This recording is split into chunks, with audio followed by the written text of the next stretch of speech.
Again, I want to welcome Barbara Cartmill with her team to present and turn it over to her for her presentation. Thank you very much. Thank you. I guess I got that close enough. Thank you, and we will indeed. We've been practicing trying to keep our comments to a minimum so we can get moving and keep you on your schedule that you need. Go ahead and, oh, we're doing it, okay. So we have transportation and development. We are down to 4 lines of business. What I really want to point out to you on this page is column 3 under transportation. We now have Damascus roads. And we added that because when Damascus disincorporated, we received the funds for the roads, and we wanted to kind of keep them isolated and unique, and this is where the funds go, and this is what we're doing with the funds. They had about $3 million that transferred over directly. We're anticipating about $500,000 per year, plus or minus, coming in through the course of the next 10 years. I am now going to peruse into the DTD administration, and I apologize. I was so ready to jump into the budget. With me today, I have our budget administrator, Deidre Landon, on my right, and our 2 assistant directors, Dan Johnson in charge of development and Mike Besner in charge of transportation maintenance. Boy, you set me down a course, I'm off and running. So with that said, I will be delivering the administrative line of business and then handing it off respectively to the development and transportation discussion to Mike and Dan, and then circle back at the end with some of your questions received, and happy to take any questions you have thereafter. So under administration, we have just 3 key results, and I actually think as we move ahead in the MFR process, key results for administration may fall off across the county. It's one of the things I'm working with Dan Chandler on, or Dan's been watching and seeing how effective it is, and if it's really relevant, if it really delivers something important. But in the interim, we are managing our Title VI work, which is very important, and I would have wanted to kind of keep track of it myself regardless. And we've been very successful with that. 90% of the credit goes to the manager of the Title VI plan, Steve Williams, one of our principal planners. He did a great job getting our Title VI work done. And as soon as we get through the budget process and time allows, we'll be taking the Title II work to the board and hopefully get that taken care of as well. So the 100% will easily be met in the next year. Or very early on in the next fiscal year, actually. I think it's scheduled for July.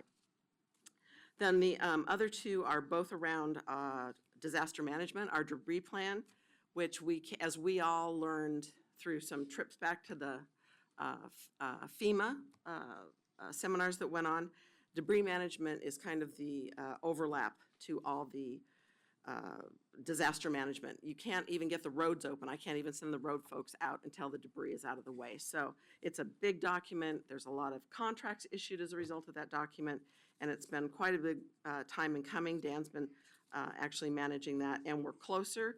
We didn't get quite as far as we'd hoped, but it's in really good shape. If we had to sit down and meet with the federal government over this right now, I'd be feeling really good about that.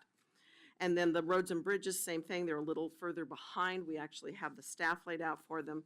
But I think the snow event we had, and I'll probably bring that up a couple of times during the discussion today, I was one of the people that was happy to sit for 8 hours between here and John's Landing that day.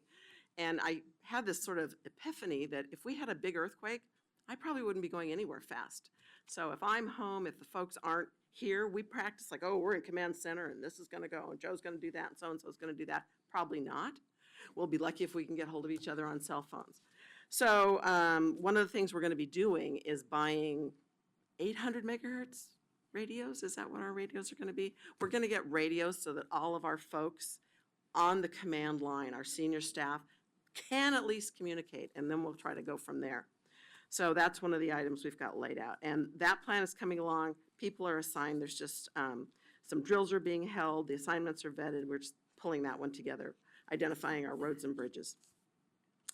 And with that, our budget this year is $2 million. That's up $250,000 from last year.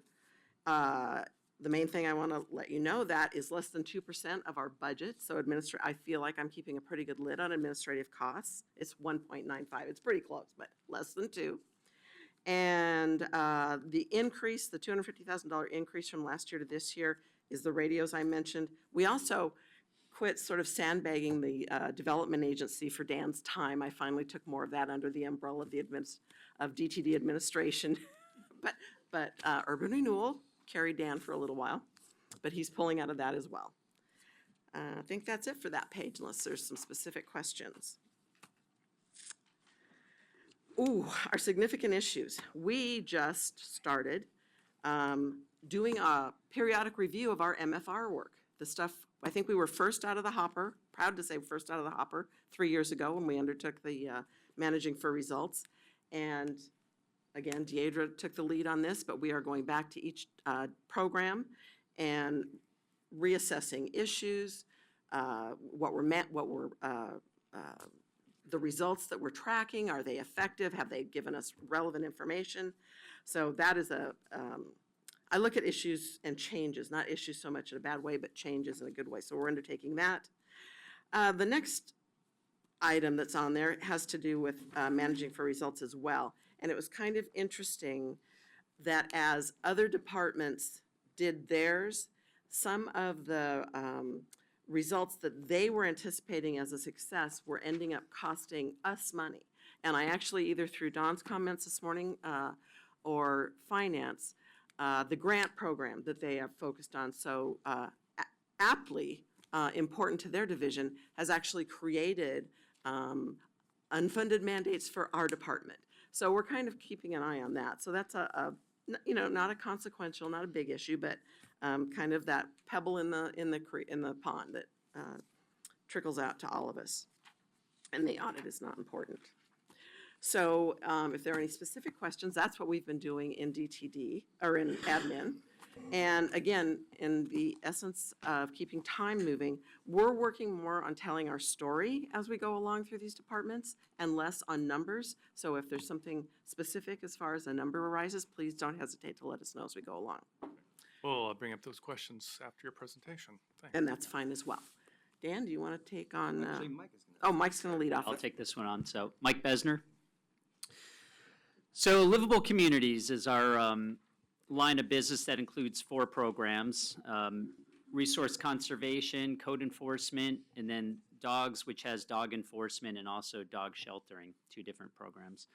The key results for that line of business: 20% increase to 77 businesses in the number of food-generating businesses that initiate or significantly improve food waste reduction and recovery. And that's a new measure for us, so we don't have a history of it. The next one was for this current ending fiscal year, projecting 85% of code violations resolved within 120 days of the initial complaint. That target was 75%, so it was exceeded, and we're going to set the same 75% target for next year. Then the 2 dog measures that we're focusing on, 16-17, we're projecting to return 580 dogs to their owners. Next year, we're going to up that and just as a target, put 600. That's our number 1 goal at Dog Services, is to return dogs to their owners. And then this year, we're expecting to have about 27,800 dogs be licensed by the end of the fiscal year. Our goal for next year is actually going to be 29,000. Few things to talk about quickly about licensing. So when it comes to services at dogs that are mandatory, in other words, the law requires them, the one big one is to have rabies tags issued to dogs in the county. That is state law and has to be done. And if we have a licensing program, and state law says if you issue dog licenses, you don't have to do the rabies tag program because it's part of a dog licensing program. So if we didn't license dogs, public health or somebody else would be in charge of having a very similar program where they have to issue every dog a rabies tag. It's virtually the same thing as a licensing program. We're also required to license rescue entities, which is a new law. And there's not a lot of them, but somebody has to do it and go inspect them every year and reissue the permit every year. And we also potentially have to be available to impound dogs. The law talks about if dogs have rabies, you shall impound. We don't generally see dogs actually with rabies, but there are laws regarding quarantining dogs for 10 days after they bite. And they're all mandatory reporting. They have to be reported. At Dog Services, we take that mandatory report in lieu of public health. We serve as their agent. It's actually a public health regulation that requires the rabies tags. So, other things to consider also, if a sheriff pulls over somebody who's drunk and they have their dog in the car, happens more than you think. Dog has to go somewhere. They bring it to us instead of having to find their own, the sheriff would have to find their own housing for the dog for however long that takes. So it snowballs pretty quickly into, well, you kind of need a house for them and then having some other programs as well. But that's what state law says is required. Of course, we have our county code that creates an enforcement program for the county. And I will now go to the next slide. Oh, that's me. Yeah. We're going to go really quick because we just spent 5 minutes on dogs. You can see the numbers before you today. I just want to speak just briefly to those. I'm not going to read this verbatim. Obviously, we've got 4 various programs that culminate in the numbers that you see before you. These are rolled up to the line of business level. A couple things I want to bring to your attention. The PER stabilization reserve, just so you can compare those numbers. We've got about 31.5 FTE in this line of business as a total. So obviously we use those numbers to kind of culminate to develop those reserves within our various accounts. Also, kind of moving down to operating reserves, we do have an operating reserve within resource conservation and solid waste. One of the things that we're dealing with is the fact that long-range forecasting for a lot of these programs, we've taken a real thorough look at those. Right now, for example, solid resource conservation and solid waste on an annual basis has a budget of about $2 million, while their revenue is only rolling about 1.9.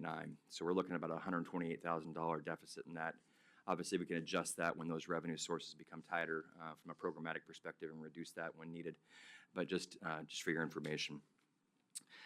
Moving down to significant issues and changes, resource conservation and solid waste. You can see there's a discussion there regarding interest on the commercial food scraps collection services. I also want to bring another interesting topic to light. Commissioner Savas and others have been advancing the discussion and the dialogue regarding construction debris. We're also advancing that discussion with Metro and others regarding asbestos materials and other things of that nature. A lot of those materials can no longer be deposited on the east side. They have to be transferred all the way to the west side. So we're advancing discussion with DEQ and with Metro on that dialogue to see what can be improved there. Not a new issue and not on this list, but something I want to make sure the Budget Committee is aware of. We do have $75,000 within this program set aside for dump stoppers. For those of you who are new in the past, obviously it's been a desire and a concern to make sure we have money set aside to support that program, and those dollars are budgeted within the funds that you see before you today. On the code enforcement side, we're having a discussion and dialogue about past due accounts. We have a larger number of old cases where certain collections have been assigned by hearings officers, and we're advancing a practice through a collection agency to try to secure those funds. Obviously, those are past due. We are also, within the budget document itself, we have programmed if revenue does become available for an additional code enforcement officer associated with marijuana violations. A lot of that funding then is dictated by the state level and the ability to receive that money, but we're assuming we're going to receive some of that money, and our budget also assumes the fact that we can hire somebody and spend that money back out. In regards to dog services, we've got some new software down there that's proving to be very beneficial, reducing our staff time and improving efficiencies. We've also, just so you know, we haven't increased fees, but we have eliminated some of the programs that were reducing fees. Those were the microchip and canine good citizen discounts. Those have helped to increase funding. We are, Dog Services is working collectively, I think with a nonprofit, is that correct? For the, to provide the free monthly microchip clinic for licensed dogs. We're trying to subsidize some of those services through other vendors. Going to the next page, I'm just gonna, obviously what you see before you are the operating expenses by each program. Totality of that deals with the line of business.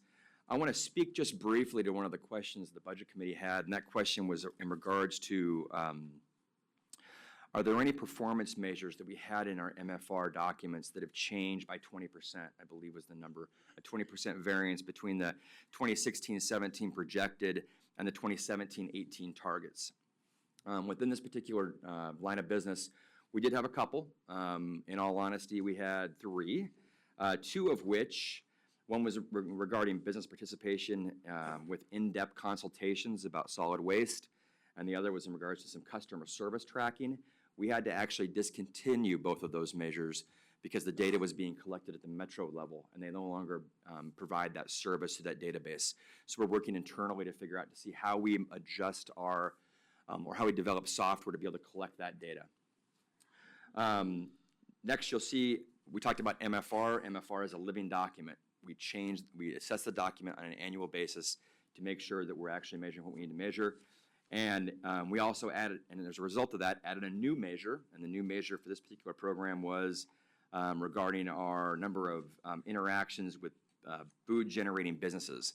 This is around the discussion about collection of food waste and in the waste stream, and engaging them about the positives about the ability to collect that food separately and what it will mean in regards to assisting them financially in the future. We also have, two additional, one of which was in code enforcement, which related to some clarification on public outreach results. Those public outreach results were regarding occupied travel trailers.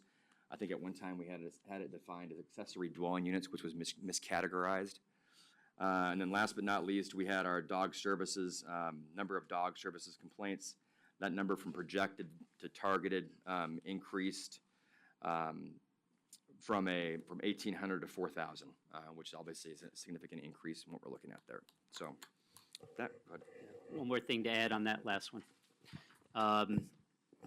So a question was asked about dog services and looking forward, whether it was sustainable. And so you have, Deidre's passing out right now, a packet, and it is in the packet, and it's in the back sheet. More information than you'd ever care to have probably on the forecast for dog services moving forward. So really quickly, it's actually the second sheet in Oh. that packet. Sorry. She's right, as she often is.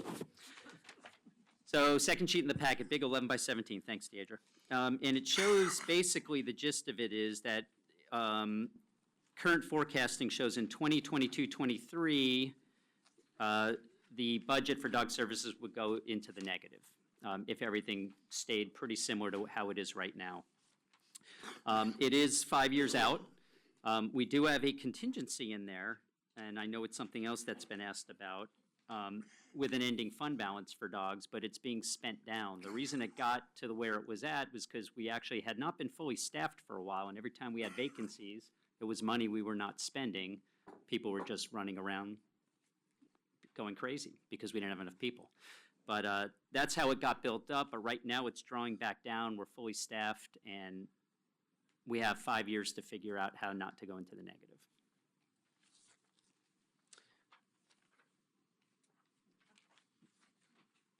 Okay, transportation.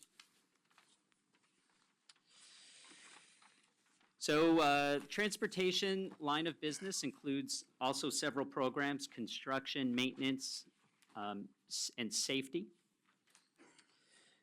Key results, where we manage, and it's staying relatively stable, about 25 projects a year. Some of those are large, some of them are small, but it's still, each one needs a person to keep track of it and keep it going. This current fiscal year, we paved 17.43 miles. It says plus possible unincorporated Damascus package. We weren't really sure what was going to happen with that, but I'll be talking about that in a little bit. Our 17-18 goal is 20.71 miles, and we're gearing up to do a paving package now. 1,800 plus incident responses. That's when we're called out to deal with things that need pretty quick responses. Our folks are very good at filling potholes when we hear about them, and we're going to continue doing that. It's a priority. Our transportation safety action plan had a goal to reduce fatalities by 50% between 2012 and 2022. Sad to say we're not on target. Nationwide, there's a trend where fatalities are up, and we're being swept up in that. We project to have 33 this fiscal year, even though 21 was our target. And next year, we're sticking with 18 as our target. We're midway through, and that would be midway between those numbers. But I think next year, we're going to potentially have to revisit this to see if it's realistic or not. As part of that effort, in 16-17, we're going to be giving 4,000 students Drive to Zero safety presentations, which is 1,000 more than what we had anticipated. And so we're going to bump that target up to 4,000 again next year. Next slide. So, significant issues and changes in the department. There is a $9.6 million contingency in reserve between the county-wide and joint system development charge funds. System development charges, actually, it comes and goes. Deidre did some fantastic work to pay back early the loans we had taken, 10, 15 years ago, to build Sunnyside and 172nd. And those are all paid off. So now the balance is starting to grow again. SDCs sometimes are difficult to spend because they pay a minority of the cost of a project. So we need another funding source to put them to. And so it's not something as it comes in we could just spend. It takes a little bit of planning, but we'll get there. The joint district also is going to be ending because Happy Valley wants to opt out of it. So that'll have some impact as well. Pavement quality index and pavement condition index. We used to do a PQI and now we're doing a PCI. To be more in line with what the region does. ODOT and all the other counties and cities are using PCIs right now. Our numbers are going to change because instead of 0 to 10, it's going to be 0 to 100. It rates the visual condition as opposed to the PQI goes into what the subsurface is doing, so it's just different. So we don't have really any measures related to that this year because we're finishing up right now an evaluation of the entire system. Once we get that, we'll know what our initial number is and then we can plan accordingly. And then the Damascus Roads Program, by law, the Clackamas County gets Damascus's city's road fund contribution for 10 years. I think we're in year 2, is that correct? So there's already about $4 million in the bank because we got their ending fund balance plus about $1 million a year roughly. Is it less than that? 3 million? We have about 3.5 in the bank. That was 300,000 from their carry forward and 3 million from Yeah. their carry forward and 500,000 from the state highway fund from our current fiscal year. We anticipate another 500,000 for next fiscal year, which will put us at a balance of about 4 million starting. So they're Thanks. working together to figure out what that program looks like. Right. Real quick, because I'll forget, is that money can be spent anywhere? No, it could only be spent within the boundaries of what was the city, of what is the city, was the city less whoever annexes into a different city. So it'll actually, the amount of money is going to shrink each year as people annex to Happy Valley, for example. We don't give the money to Happy Valley, do we? No. Okay. Sorry. Okay. That's fine. Okay, next. All right, so there's our transportation pie chart. We do have some measures here that also differed and you want to hear about. So the first ones are the percent of arterial and collector county road miles in good or excellent condition and local miles. We're just discontinuing those measures because they don't make sense with the PCI ratings we're switching to. So it's going to take us a little time. Like I say, we're almost done reassessing the entire system, and then we'll know where we stand, and we can reevaluate how we want to track this stuff. The number of road miles paved has increased. Part of the reason why is we're doing no chip sealing in the 17-18 budget. We're just doing paving. It's just what the proper treatments are according to our system and our eyes and ears. The Damascus roads, we're adding 2 new measures for roads paved and incident responses there, but since they're new, we don't have any history on them. Already mentioned the transportation safety one, where we're going to stick to our goal, though it's getting exceedingly difficult. And another one, number of heavy vehicles inspected. The Motor Carrier Safety Program, formerly the Waymaster, is part of the transportation line of business. And they've ramped up again, working with our sheriff and working safely under established existing ODOT stop areas. And so we're expecting them to do 600 vehicles next year, whereas this year they were only able to do 200. And with that, turn it back to Dan. Oh, that's it? So the other side of the ledger, the transportation, our Department of Transportation and Development, is the development side. So before you today, you'll see some of the measures that are near and dear to our heart on the development review work that we do. Interesting enough, you see the first one there deals with the customer experience that our citizens and our development community realize when they deal with us here at the county. What's interesting is this was last week.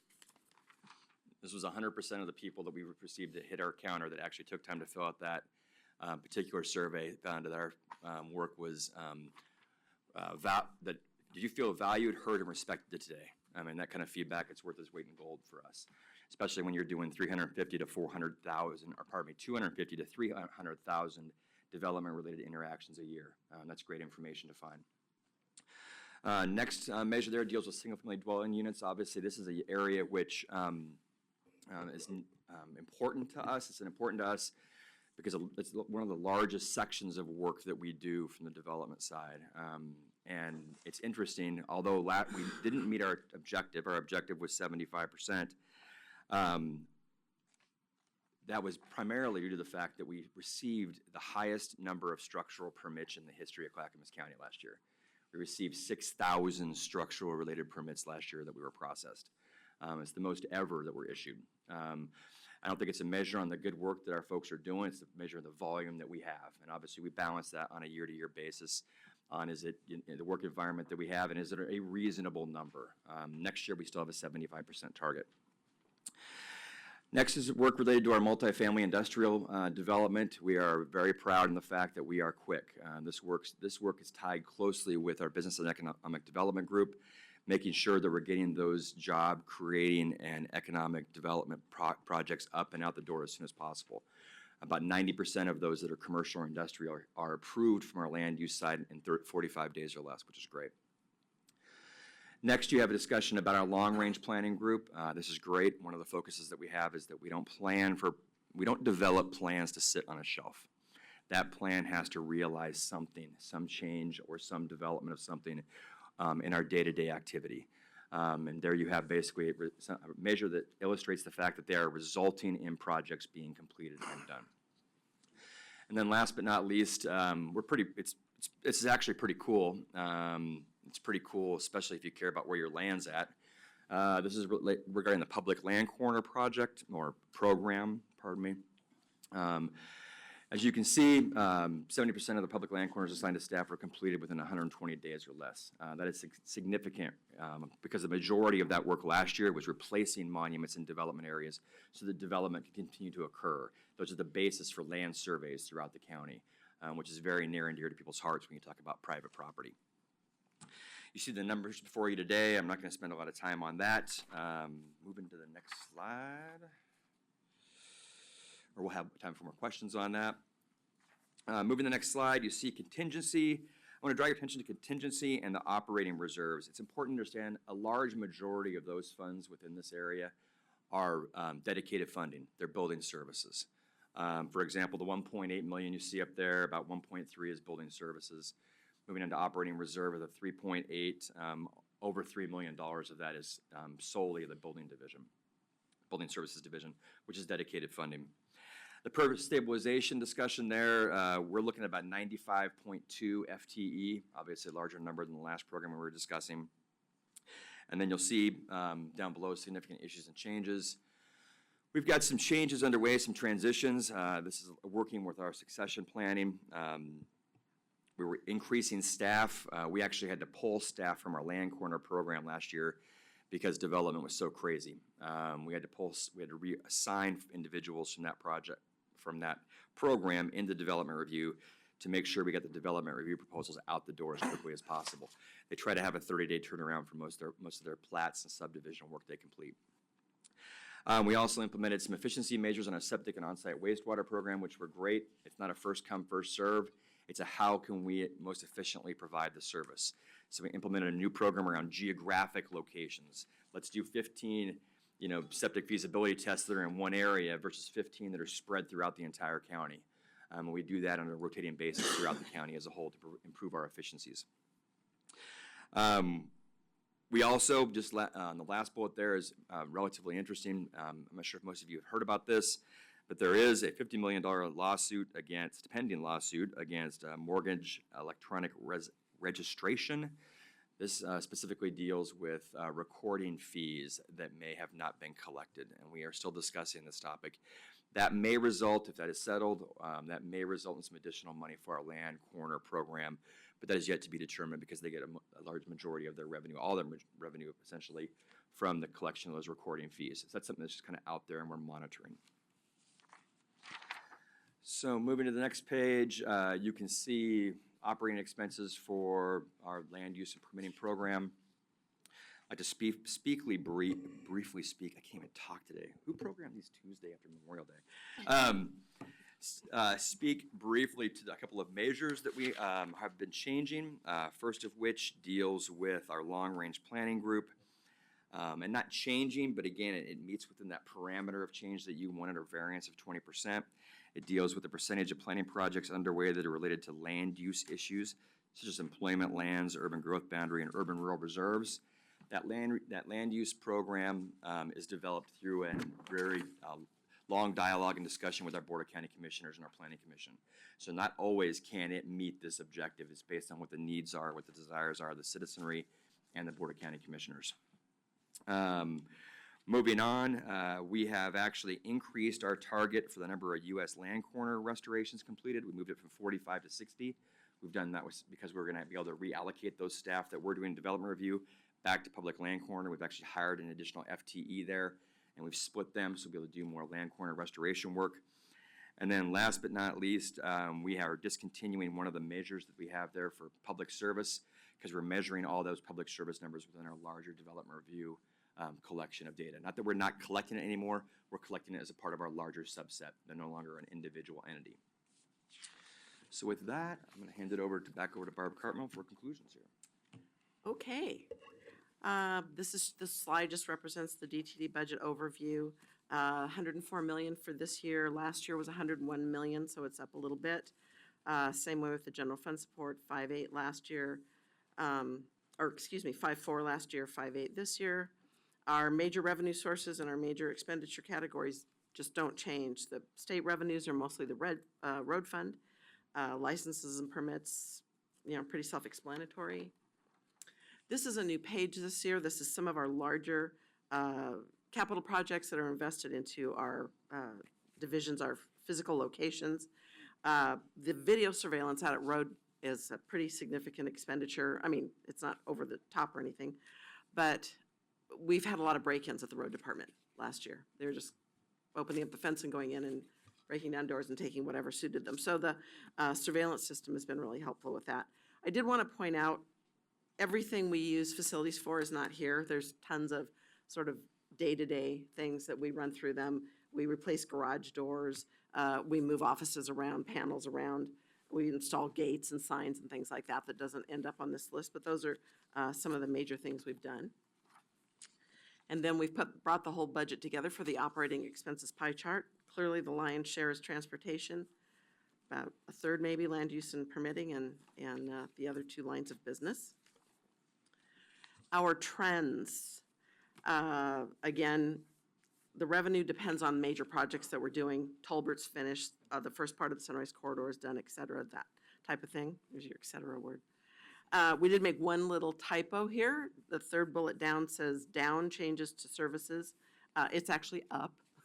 If anybody looked at the numbers, I don't think that's significant as far as the trends. We are a labor-intensive organization. We've got 263 folks. 30% of our spending goes to labor. And for some reason, I put a note here that if Dan didn't mention it, I wanted to point out that we are in the process of doing electronic plan review. It's a big deal. It's a big deal to our consultants. We're starting on the commercial side. That's in building codes. And I saw Cheryl's back there. She's our deputy building official.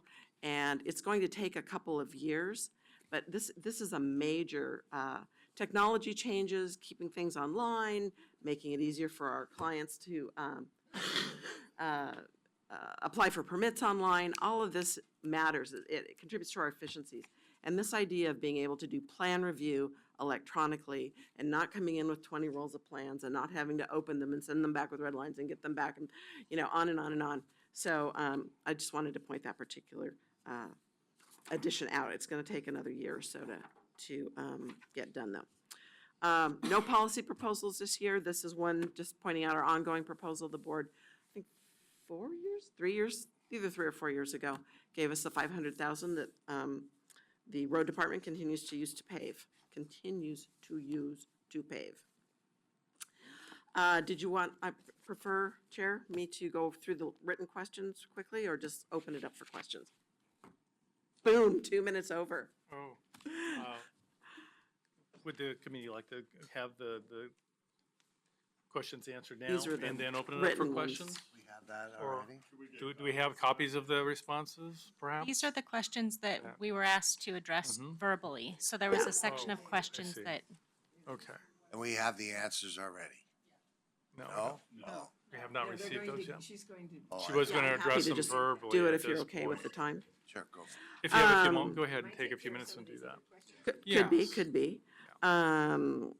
So it starts with number 3, basically. What, if any, reductions in service were made to balance lines of business services to the maintenance level allocations?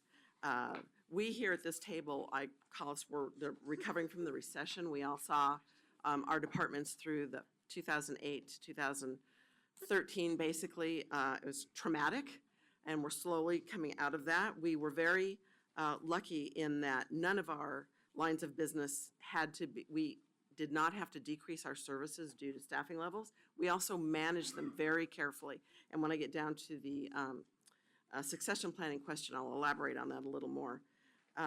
We had some luck in the, through the board support, we were able, Dan or Mike, one of them mentioned some of the discounts. We've been balancing the subsidies that we provide to most of the development community based on whatever they're in here to do, and have gotten rid of some of the discounts. We're getting a little bit more on fees and fines in some of our departments, whether it's code enforcement, or our programs, whether it's code enforcement or dogs or septic and on-site wastewater. All those fees have either risen a little, or some of the discounts we were offering previously have gone away. So with that balance, through cost recovery, we've been able to meet the demand and the need without lowering any of our staffing levels. Discuss how performance Clackamas has influenced your budget. The lion's share has substantiated our need for staff, how to provide the service levels that meet the need. Dan held up one of the comments that we get back, we're able to measure that and make sure that we're able to provide folks what it is they're coming to the counters to get from us. Knowing that it's not us making the decisions, this is what we want to provide for you. We're able to kind of monitor and assess what they really need from us, and that we're getting it delivered to them timely. I've got a little bit of language in here on the long-range planning program. That's more meeting BCC goals and providing support for the rest of the county. Oh, for the departments that have, this is a good one. For the departments that have been doing Performance Clackamas for 2 years or more, are there programs that have been added or removed as a result of Performance Clackamas? Yes, there are. We've done a little bit of work here. Probably the biggest one we've brought in is a septic and on-site wastewater program that used to be housed in Water Environment Services. It is now housed in planning. Mike McAllister, the planning director, oversees that program. I think this is the second year it's been with us. yes. It was done for a couple of reasons. There were some issues with Wes and where their district boundaries went and what could be done. But the larger issue was that it was a development services permit, people that are building houses. It belonged in with our development group, and with them under a different director offering their services, it was hard to manage their time, their service delivery with the rest of the things we were doing. And through bringing them down and getting them wrapped up in our results, it's been a very positive transition. We are getting little to no issues on the septic system. I'm looking at Dan, but I don't think there have been any. Where before, coordinating between the two divisions was difficult. There was a lot of finger pointing going on that I don't think is transpiring anymore. Emergency preparation and response. I talked a little bit about disaster management in my administrative presentation. That was actually a separate program, and I just rolled it up into administration because it felt like it stood alone. We've got a lot between roads, engineering, traffic. We have a lot of, and building codes. They do the inspections on dilapidated buildings. We have a lot of involvement in disaster management. And initially, it felt like we should have it identified and siloed out so we could keep track of it. But it's a little sporadic, and it was hard to track. So we've just rolled that up into administration. We've added another employee from PGA. We call it an embedded employee. We had one person for 20 years, as long as I can remember.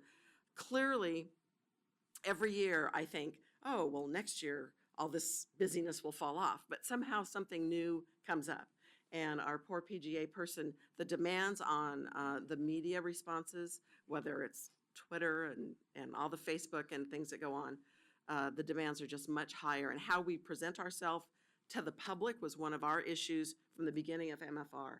And I think it's been a really positive addition. We're quicker to the gate to get information out, quicker on the web page.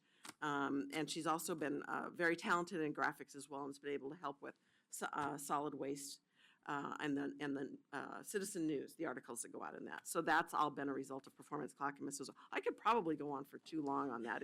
It's been a very positive influence on our department. Back to my succession planning goals and activities. I brag a little about this. We got out well ahead of succession planning. We've been doing it for about 8 years. For my division managers, what I call my senior staff, if I know someone is even approaching and without encouraging them to leave, I try to factually get my arms around timelines. We get some good support in there. I mentioned poor Cheryl a little while ago. I will mention her again. We brought her on as a deputy building official. Love our building official, work really well with him, but when the time comes, we're gonna have somebody right in the back that has good knowledge and what's gone on before. And with the supervisor and frontline staff, I try to look at a 3 to 6 month look at people we know are approaching or have the ability to do that. Obviously, there's a number of factors we get hosed up in. Sometimes people leave. During the recovery, everybody suddenly had the recovery going on, and competitiveness for jobs was rampant. Portland was hiring like crazy. People were doing the shuffle. You couldn't repair so much for that. But for just the regular sort of retirement, we try to get somebody in line, learning and following. And that's a little bit of overlap. That's where some of the budget costs I was talking about overlap for a little while. But in the long run, I think it is money well spent. You can spend 6 months trying to retrain someone, and for getting them on 3 months early, the retraining is done there. For the county's long-term issues and plans, things like affordable housing, houselessness, drug abuse, how do they line up with what you're budgeting? Our work plans for our divisions have been a real winner. Mike McAllister, again, our planning director, started out with a work plan 6 years or so ago, and that is a model that I've embraced. The road department actually did a work plan this year. Not only did it help with the manager being able to articulate what his plans were, but the staff out there, all the 100 road workers out there, were delighted to be able to see what was being planned, where they were going to be working, when that was going to roll off. So with these work plans in place, as something unexpected, whether it's marijuana or we're looking at an urban growth boundary or whatever the case may be, we can go to the board and adjust our work plans based on what their priorities are. So sometimes something will slip back and take a back seat for a little while something else slips in the front, but everybody is cognizant of what's being done and why, and the board is giving us direction on what they want those priorities to be. So when houselessness came up, we were happy to come to the plate, and through 3 different divisions, admin, planning, and the development agency, all came to the table and are playing, I think, a large part in some actions we're taking on the houselessness issue this year. Completely unanticipated. So that's how we work that. And then lastly, for the last question, Mike already went over the dog services question. There's one on a gap in capital projects that he's going to address. Yeah, the question was asked is I think it said what's the 1-year gap and what's the 5-year gap for capital, but when we did our transportation system plan a few years ago, we identified our tier 1 projects were those projects that we thought we could actually realistically fund in 20 years. And so there's a funding memo in the handout Deidre gave. It is the last thing, right? But it's quite a few pages, which is what we came out, it was written in 2012, but it's where we came up with the amount of money between state and federal sources that we thought we'd reasonably get over 20 years. So the answer is 85% of it is unfunded, and the Transportation System Plan is a 20-year needs plan. Some of the needs are much bigger than others, but basically it was $3 billion in needs. And of that, we thought realistically 444,000 of it over 20 years would be able to pay. So that leaves about a $2.5 billion gap over the 20 years. So it's large amounts of money. Thousand, yeah, I meant million. Yeah, I meant million, thank you. Duly noted. Way to close that gap. Yeah, Just yeah, drop a zero. just, yeah. So, anyway, that's the short of it. So, I don't know if that answers what the intent of that was. Okay. All right, let's segue into questions by the committee. I think Eric was first, and then Commissioner Culbertson after that, and then we'll go to Savas. Commissioner Bernard. First of all, thank you for your very rapid and concise summary. But it did make it very difficult to follow because we don't have that summary and we don't have it in that format. And so we're sitting here flipping back and forth wondering what program you're talking about as you move through that whole process. That's just a comment for future notice. Yeah, no, it's on there, but it's not Have here. it- We didn't have And it this in is what we advance. studied. We didn't study that, okay? So we're getting, essentially, we're getting a different format with a presentation, and it's been hard to follow, Yeah. because you can't, The other thing, in several of the budgets, you put in the amount that you budgeted, but I couldn't tell from there whether that was a maintenance level budget or an increase and what the reason for it was. In some cases, you did indicate it was an increase, and in other places, it was just the amount. We budgeted X dollars. And I couldn't tell whether, there wasn't any terminology or a narrative that said this is a maintenance level budget or it's an increase, and that would have been helpful as you go through this.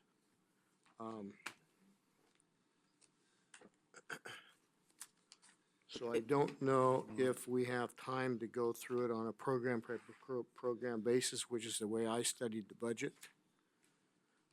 Whatever we can do to clarify for you. If I could ask, You have some- Laurel, are we going to, so we did notice the difference in what you're looking at or what the presentation was versus what the packet is.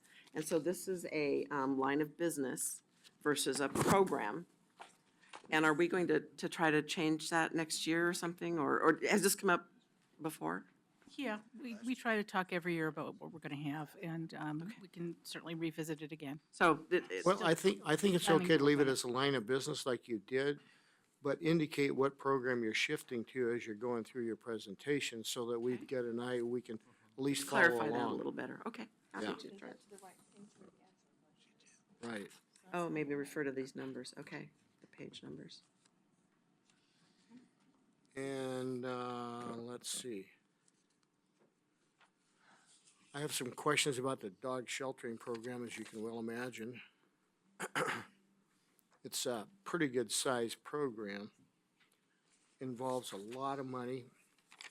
And in fact, we just had a presentation by the people from Business and Community Services and facilities.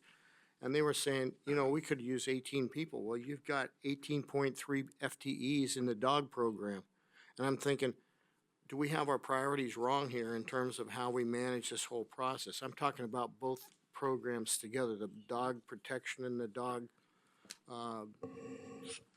sheltering.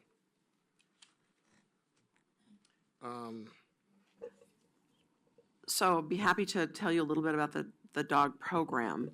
I'm not sure it could be directly transferable, but Well, do you want to start, Mike, I with? c- one of the things you indicate in here as a key performance indicator, you say you got 86% of the dogs saved. Well, how many dogs were there that needed to be saved? We take in about 1,200 dogs a year So 86% of those, left alive. Okay, I'm not sure, I'm not following you. You're saying you euthanize the rest of them? Yes. Okay. Yes. Yeah, and the, the shelter is a 7-day-a-week operation. We're only open to the public for viewing 5 days, adoption 6 days, but we still need staff there to, feed and medicate on Sundays and holidays. They're 365 days a year. So that's part of, the 18 staff is for, like, say, a 7-day-a-week operation. Okay, and then as you went through the slides, I noticed that you repainted the building for dogs? So, no, so that, Next. that's from facilities. I actually don't know a lot about that. That's facilities programs, the maintenance for the buildings, and they told us that. You listed over $69,000 to paint the building, and I'm thinking, wow, you could paint a lot of houses for that. I don't, Pat Facilities is gonna have to talk to you about that. I don't know. Okay. You want to speak? The Yeah, one thing, what, sorry. No, go ahead. Well, I was just gonna say, we didn't ask for the building to be painted. The task and the dollar amount came from them. Okay. Facilities has a standard rotation, I think, of how frequently they try to get around and repaint the buildings is what they told us when we asked them about that particular project. And so this building, it's up for repainting, so it doesn't end up falling behind and possibly Okay. needing more work, is what they said. In the transportation construction area, pages 18 and 19, I noticed a drop of federal and state revenues totaling over 12.6 million. That's projected versus proposed. And reflected in the drop in capital outlay of over 19.1 million, projected versus proposed. My first question is, how can you target 21.6% completion in a 5-year capital plan and do 8 of 300 projects from a 20-year capital plan, having those completed with such a significant drop in your revenues and your funding? So the drop in revenue, it's Tolbert, right? Yeah, we had one project, the Tolbert Overcrossing, which by itself was one-time funding of, total of probably 15, but I think it was probably 10 million in the last fiscal year. So that was just one big state-funded project, which is the reason for the big drop. It happened to be a large project. That was the reason why. Those numbers fluctuate a lot based on what we project, the kind of projects, they all cost different amounts. Some are actually quite small. And then one of the other questions I have in this transportation, maybe it's in transportation maintenance. Last year, I believe the budget committee approved an additional $1 million on top of the 500,000. I think that was 2 years years ago. ago. 2 years ago. 2 years ago? Yeah. I didn't see that show up in the budget anywhere. Where is it, and what page, and where would it be? It's in the transportation maintenance line of business, and it actually would be part of the materials and services category because there is one line item that is for contracted maintenance. Deidre, though, the 500,000 itself is not in the maintenance budget. No, the 1 million is what he's talking about. that we No, but got to for- see where the expense came out would be, and I think that's what he's looking for. Well, no, I was looking for the revenue. Yeah. Oh, so the revenue actually came into, the way we have to offset our road funds with the general fund, we can't take general fund money and put it directly toward paving. So what we do is the road fund supports our engineering development review group, which actually looks at how the roads connect to new development, and we offset the cost of that program. So we take 500,000 into program 7441. It doesn't mean anything to me. So- What page of the budget are you looking at? Sure, I'll tell you that.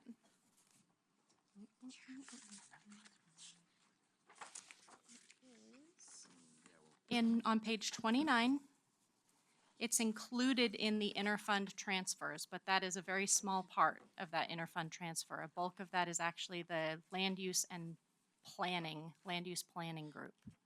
So 500,000 of the total 2.943 is that paving offset.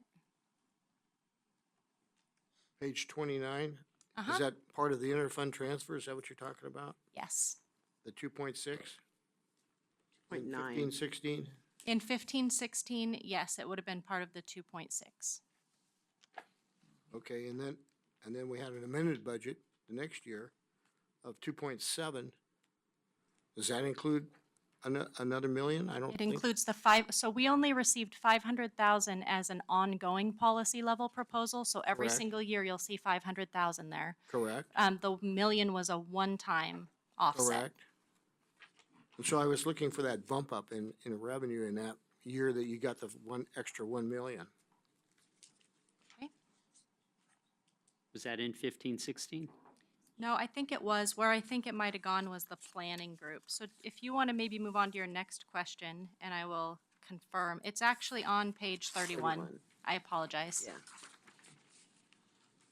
And it's very clear in the interfund transfer line. Ah, The 500,000 has consistently gone to the land use and permitting group. okay. All right.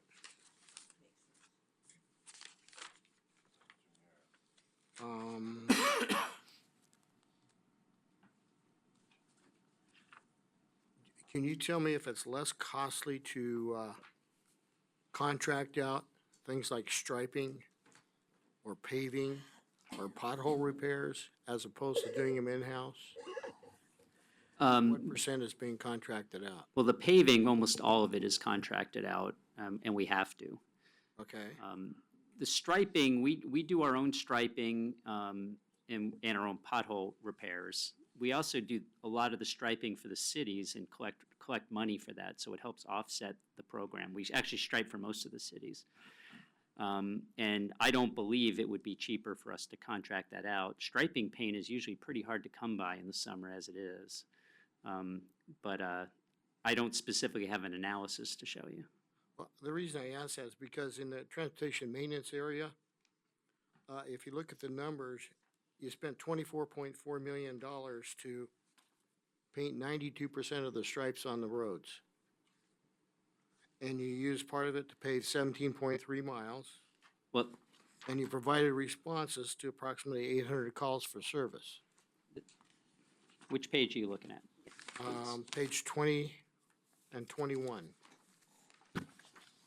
So the 92% is not, doesn't say we stripe 92% of the roads. It means that 92% of the stripes are adequately visible, and we have a way to measure that. Oh, okay.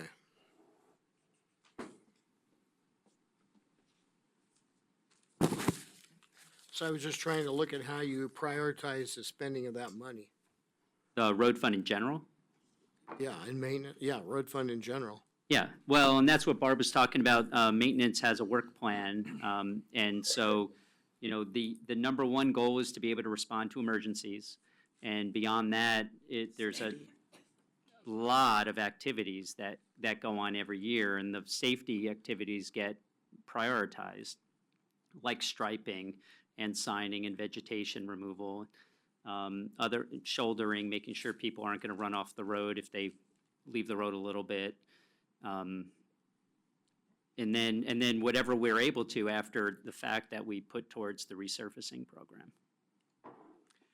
I want to follow up just a little bit on that, if I may. Eric, did you have another question? To talk a little bit about this idea of contracting out services. As Mike said, we do contract out all paving. Anything over, I think it's 150,000 by state law has to be contracted out. So we do a lot of repair work that you noted, pothole patches and things like that. Having come out of the private sector and in construction, and I can actually use landscape maintenance, and I think a number of the commissioners may remember this as well. We contracted out some landscape maintenance, particularly on our arterial Sunnyside, Highway 212, and it is a constant battle to get the contractors out there to do it timely and to the satisfaction of places like Happy Valley and adjoining cities. The response time, the quality of the work, I would, at some point, we may undertake an actual cost analysis, but what we can bring to the immediate solution of something that goes wrong, basically, on our roads, and again, Mike mentioned safety and emergency response being the top two, those tasks need to fall where we know they can get done, that they can get done to a certain level of quality and in a certain amount of time. Which is having full supervision over the implementation of it. The paving, you know, if they get the first lift down, whenever, we can beat them to death over it. But that contract We contracted out the landscape maintenance because we really don't have the expertise in-house, but it is a effort to get that done. So it's a balance, and it's not an easy solution to just say if we contracted it out, it'd be cheaper. So that's my comment on that. Can I really quickly just expand on your question about the MFR measures for transportation maintenance? Yes. So last week, we actually sat down, it was our very first program to kick off our MFR periodic review, as we're calling it. And what that group identified as wanting to measure through their demand, because we have outputs and demands and things like that, is that there is a paving cycle that's needed. You have to go through and prepare, you have to look at all of the ditches and make sure all the vegetation is cut back. And there's certain activities that lead up to any given paving program. And they identified through their supervisory group that that's what they actually want to start tracking as part of their demand measures, which makes a lot of sense because obviously that's a demand on this work program that has to get done to support that upcoming paving cycle that we have programmed. So you'll start seeing some of that come through. And part of that was just a learning experience through MFR and being the first ones out. And now we know what helps tell our story a little bit better through this program. Okay. Ed was next. I'll defer. Was it Commissioner? I will defer. Humberson? Okay. Thank you, Mr. Yes, Chairman. yes. Thank you, Mr. Chairman. First, I would just make a comment that it was my experience this year with Public and Government Affairs and with the Road Department that the ability to respond quickly to potholes, whether that's a pothole in the ground or a pothole in a service that we provide as a county of some other kind, is some of the best public relations we have going. The response in sometimes 18 hours, as far as I was concerned, was amazing. And I can tell you that my neighbors who asked to have these things taken care of, they made sure I heard about it. So being able to respond like that, I think, has its own value. That said, 2 questions. You show in 5 years about a $73,000 hole in dog services and that you're eating up the reserves. Are you working on a plan to address that in advance? Yes, we're actually, so the biggest way we can raise revenue at dog services is through licensing. Because like I say, it's 28,000 or so. There's a lot more dogs out there that are not licensed that legally are required to be. So we're actually kicking off a campaign to do licensing, some PR. We're working with Public Government Affairs on how to do it because it'll add quickly. We did just recently, we talked about the microchip discounts. We realized that providing free microchips once a month was a lot less expensive to us than giving the microchip discount. And now we're getting more dogs microchipped. It's a win-win. And we don't know yet what the full impact because we just started it. So our forecasts for revenue are based on things, we're not really sure how much that's going to rise because a lot of people get 3-year licenses and the bump's going to take time. We're hoping all of that, I mean, I'm optimistic that our efforts with that will take care of it. Our new software as well allows us to much easier, it's the law that when someone gets their dog's a rabies shot, the vet has to report it to us. And our new software is going to make it so much easier for us to just send them a nice letter and say, hey, we see you got a rabies vaccination, it's time to license your dog. So the idea is just to get those license numbers up and raise the money. Thank you. My second question, and appreciate that you corrected your presentation on charges for service, that they actually are going up. With the exception that under Resource Conservation Solid Waste Program, it shows that there is 0 charges for service. It's down by $97,511. And I was just curious as to what charges and services are no longer being charged and serviced. That would be on page 9 under Resource Conservation and Solid Waste Program. So you're looking at the revenues there? Yes. The revenues that we received this year were actually reimbursement for a City of Damascus employee that was housed in that particular program, and that position isn't being carried forward to the next year. So that is the reason that that $97,000 goes away. Yes. Thank you very much. Thank you, Mr. Chairman. All right. I think Commissioner Savas was next. Great.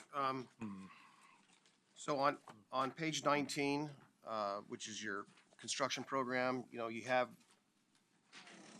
mentioned down there $9.7 million of your of that is reserves, which explains, at the top of the line, your beginning balance, under your proposed budget of 12,289,000.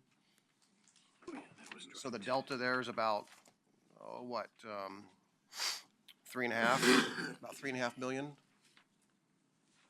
Yeah. correct? So if I subtract if I subtract 9.7 from 12.289, it's around that number. Of that 3.5 million, where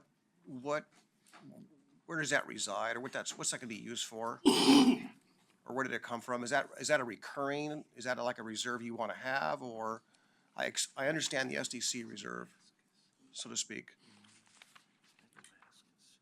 Okay, so in just the transportation construction line of business is the one you're looking for? Yeah, page 19 at the very top. Right. So that's made up of a number of different reserves, I guess. We have, and you're looking for a $3.5 million difference? Well, if I take the 12, if you look at of FY 17-18 at the top, right? Fourth column over, it says Right. 12.289, right? Mhm. So if I subtract 9.7 from that, I get around 3.5.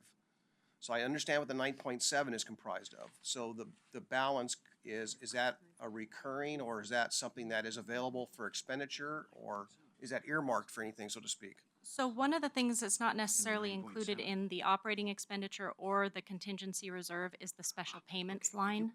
And we actually have just over 3 million programmed in the special payments. Oh, I'm sorry, 3 million, 2.8 million in special payments. And that is money that's going to be paid to the city of Happy Valley as part of our, the termination or dissolution of the joint district. So we have, when we prepared our budget for the Happy Valley Joint Transportation SDC District, we actually took into consideration that we anticipate probably December 31st, that will no longer continue being a joint district, and we had to figure out what to do with the funding. So our budget proposal reflects that, and the fact that we're gonna have to give them about probably $3 million for their share. So the way we worked it out is, over the course of our district, we have both been putting money in a pot. And they have collected probably about 73% of the total money. We have to go back and recalculate it when all is said and done. And we said that we're gonna put some money aside for any credit vouchers that come in, any liabilities that may be outstanding, and what is left will be distributed back either to the county or to the joint district, to the city, based on the same percentage of collections. So the 9.7 is our portion. The other 3 or 2 point whatever it is their portion, which is gonna be to be paid back. The 9.7 includes part of ours, but what, that 9.7 includes contingency and reserve, not just for that Happy Valley Joint District, but also our countywide transportation right. SDC district. So it's hard to look at the contingencies and reserves in this manner, because there's a lot of funds rolled up in there. Okay. So switching over to page 21 at the top, you're averaging a beginning balance or a carryover of what, 13 to up as high as 18, and projected about almost 15 million. And I understand that you need X amount for emergencies, and I think 2011 was a great example. What's your desired ideal amount of reserves versus not applying that right to the pavement or the road? If you could just reconcile. Barb, that that's from a for policy standpoint. maintenance. So I have our ending fund balance calculations that kind of show where we think we're going to be at the end of 17-18 for the road fund. We try to keep a minimum of 4 to 5 million set aside, but we actually have that in, we have it programmed in a reserve line right now in our budget. We also have PERS stabilization programmed into that particular program to cover any employees that are in Fund 215, rather than trying to parse it out between the 6 programs that get support. And that's about 1.7 million, because there are a lot of employees housed in Fund 215. And we also have about $1 million to look at remodels or upgrades to the Abernathy facility, where due to the flooding, to see if we can do something to keep them in that facility rather than having to build a whole new complex somewhere else. And then we have a paving package that's actually straddling both years. So, because it's just the nature of doing a budget that falls in June and July, we have about 2.3 million left over from the paving package that, our summer paving package that will probably fall into next fiscal year. So, I don't, So we have an ending fund balance of 3.9. And I think your question though, Commissioner, was how much would we need to what? If we're talking about the paving, the maintenance shortfall is, or what exactly is? Well, if you could just go back to the top of the page. Just To the fo- to the top of page 14. of 21, and where it says beginning balance. You're averaging a carryover of approximately, let's just say 15 million, if you just average those numbers out. So I understand, and I can see under those special payments and reserve future, I can see some of that logic there. The balance of it, knowing the average is there, what's your desired amount for reserves? Because obviously that's serving as a reserve, right? Essentially, if there's a continual carryover that high, knowing that part of that is justified under the special payments and reserves as you stay in the contingency. Right, and I'm saying what it is after everything that it has to pay for, it's about 4 million. Okay. And so you're saying, what would that be ideally to say what? Well, I'm just if I just add up what you say is let's say you got 5.75 for future expenditures, you got 1.5 in contingency, so that's 7.5, yeah, but 2 million. So you have about $8 million right there. I subtract 8 million from 14 million at the top. Right. And, That comes out to, and that's what Deidre just tried to go over But with it's you. programmed into these other categories above it. I mean, it's a revenue as part of the 37.3, but it's spent except for those reserves at the bottom of the expenditure. yeah, I guess what I'm really saying is that I can see that as what it is, but averaging over those years from 15 forward, you're averaging that amount, right? Yes, but at some point, we'll pay the piper. In other words, the PERS money will have to come out. We'll have to figure out something to do with that building. And I think Jeff kept everybody apprised of the bank falling over last week, good portion of the bank. Things are coming to a head pretty quickly out at Abernathy. I'm not quite sure we're gonna meet and try to figure out what exactly we're doing, but clearly we're gonna have to take some steps. Dan wanted to. You also, just that number you're looking at, Commissioner, that 5.7 million number there, I want to draw your attention to the fact it's somewhat inflated on the assumption there's a payback from the development agency for some of that Chow property. If you look up in the reserve, if you look up at the revenue lines up there, you'll see $1.5 million under other financing sources. So that's basically money the agency would be buying back DTD's interest in that Chow site if the property sale goes through. So the number isn't a set, there's an assumption of additional revenue that may not be realized or not. So yeah, just the FYI. program money for that was actually 3 million for fiscal year 17-18. Okay, Oh, pardon me, correct. Yep. right, and my last question is on page 29. Again, looking at your beginning balance and looking at your averages, and it looks like you're gaining ground on your permitting. Is that what I'm seeing? That your charge for services is pretty high? I was looking at $3 million. I'm sorry, what? Top of page 29. You know what? I can't use it because I don't have my top, mine isn't updated. Here, Dan. We're gaining ground. It's building codes. Your reserves are growing, Building codes.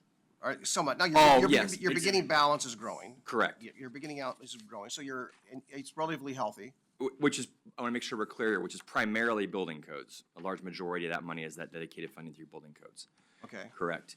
So those monies are planned to be programmed to do what? They are solely reserved for building code related uses. They cannot be reassigned for anything else. Does building codes include enforcement? No.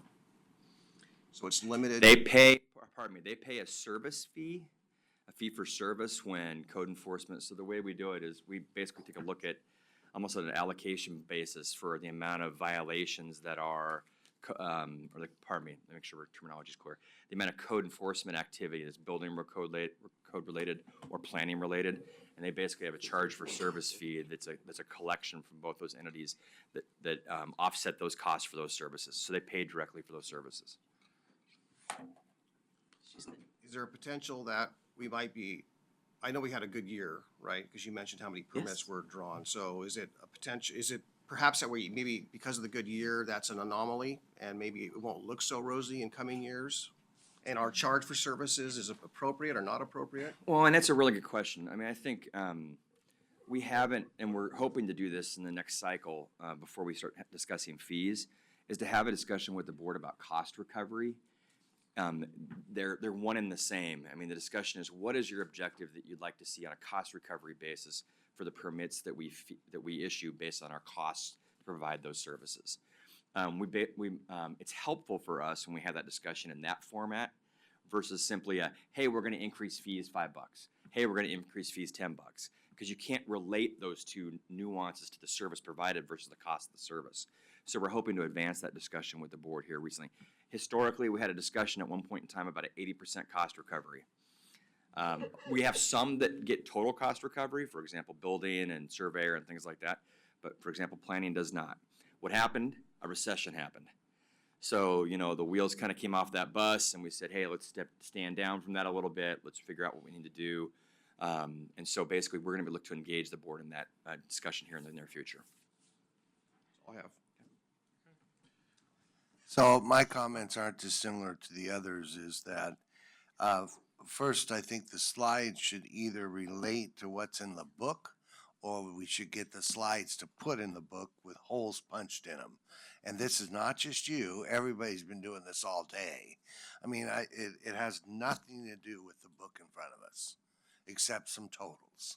So, I mean, and we did this last year. We just got slides and slip them in behind the folder so we can reference them.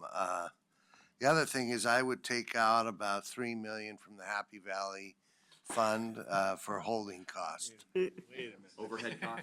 Yeah. Wait a minute. Oh, the other thing is, so once we get the divorce from Happy Valley, do we still have to maintain the plants The in the middle? landscaping. The landscaping? I don't think so. Unless I can give them Sunnyside, we do. Well, But give them at some Sunnyside. point, I'll give them Sunnyside. We offer it, they turned us down. Well, But we are Divorces are advancing divorces. discussions on other roads to give them, which they are willing participants. Lori's it'd pretty be great shrewd if we about had a things over divorce there. attorney in here that could help us out with some of this stuff. Okay, is that it? Sure, Kate.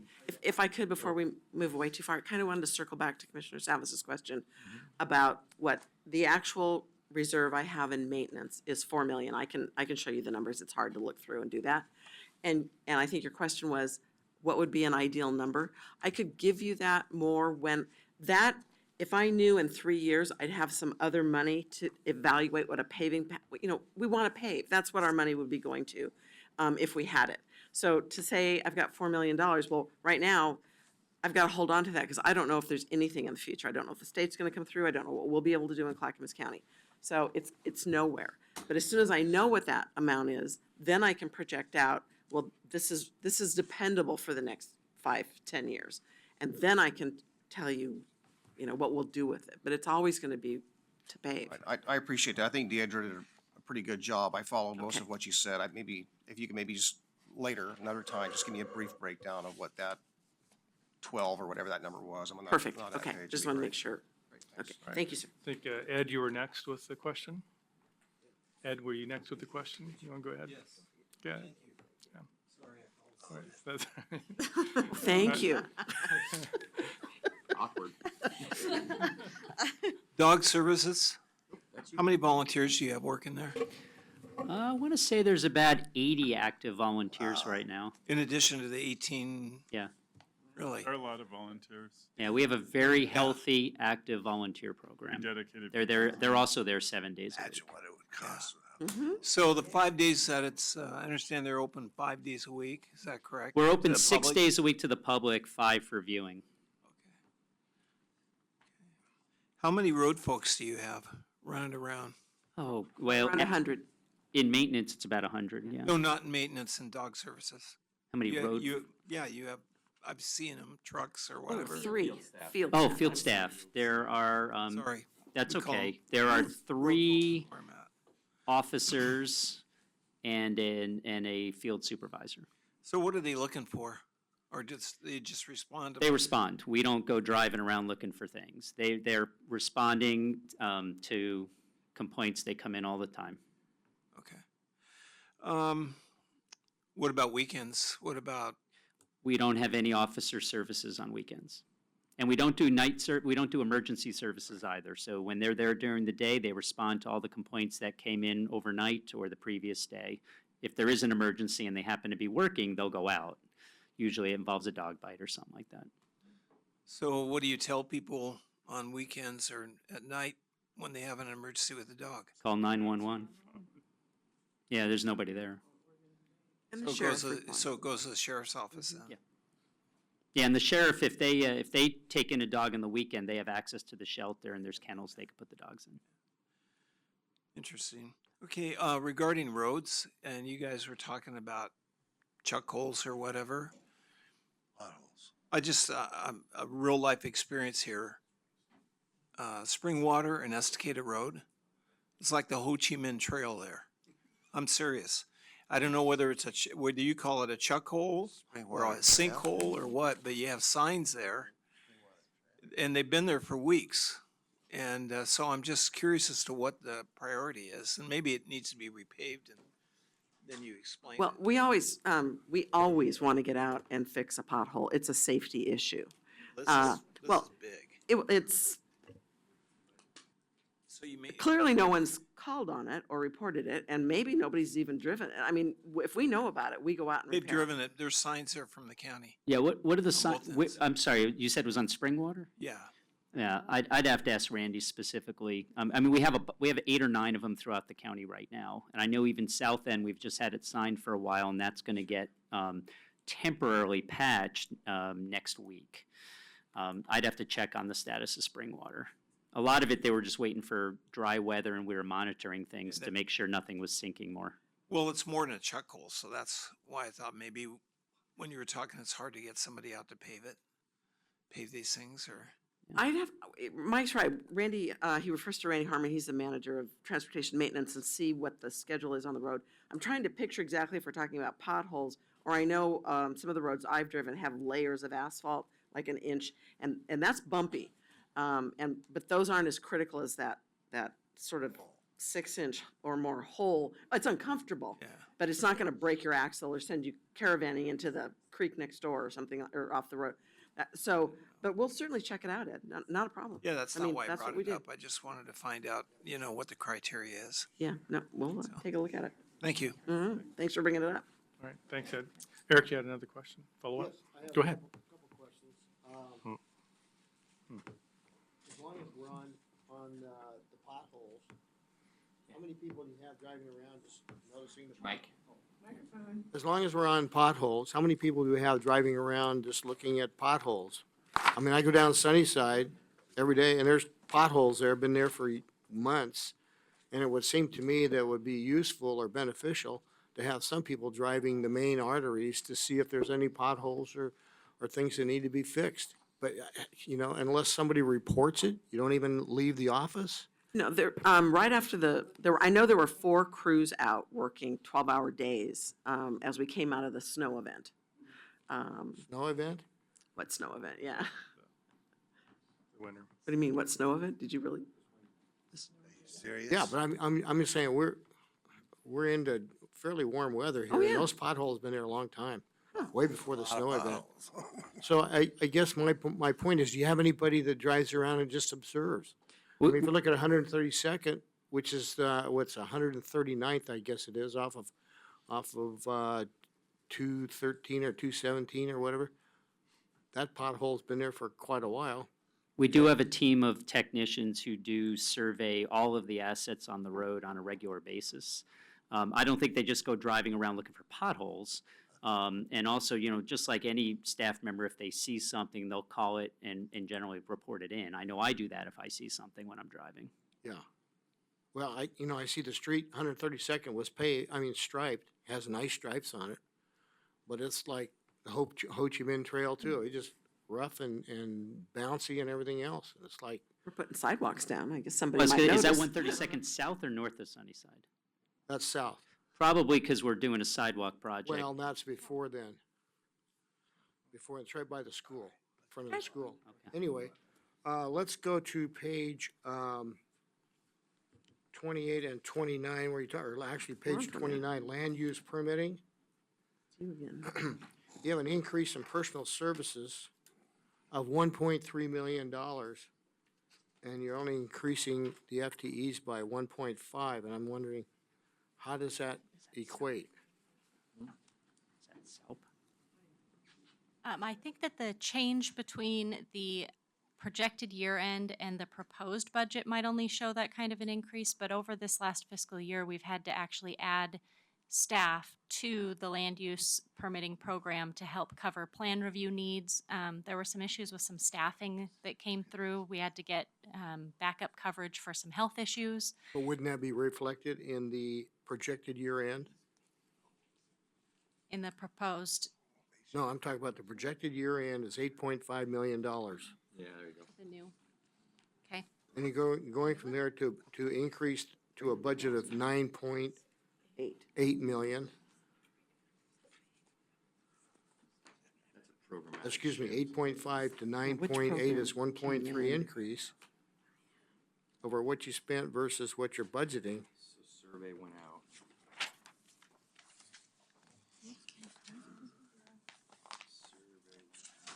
She's got it.